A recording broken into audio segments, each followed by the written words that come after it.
విద్యుత్ ఉద్యోగులకు షాక్ ఎదురైంది. లోన్లు తీసుకోకపోయినా నోటీసులు రావడం కలకలం రేపుతోంది. విజయవాడలో విద్యుత్ ఉద్యోగులకు సంబంధించిన ఓ సహకార సొసైటీలో వివాదం వెలుగులోకి వచ్చింది.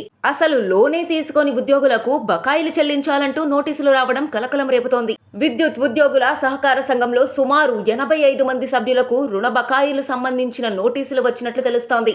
2015లో కొందరు సభ్యులు తీసుకున్న రుణాలకు సంబంధించి అప్పట్లో సుమారు 8 లక్షల రూపాయలు ఉండగా వడ్డీతో ఇప్పుడు అది దాదాపు 18 లక్షల రూపాయలకు చేరిందని సమాచారం. అయితే తాము ఎలాంటి లోన్లు తీసుకోలేదని, తమ పేర్లపై బకాయిలు చూపించడం ఎలా సాధ్యమని పలువురు ఉద్యోగులు ప్రశ్నిస్తున్నారు. సొసైటీ నిర్వహణలో జరిగిన అవకతవకలపై ఉద్యోగులు ఆందోళన వ్యక్తం చేస్తున్నారు.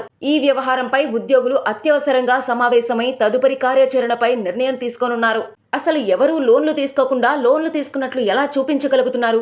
అసలు ఈ లోన్లు ఎవరు తీసుకున్నారు? రుణం తీసుకోని ఉద్యోగుల పేర్లపై బకాయిలు ఎలా వచ్చాయి అనే ప్రశ్నలకు అధికారులు, సొసైటీ పాలక వర్గం సమాధానం చెప్పాల్సి ఉంది.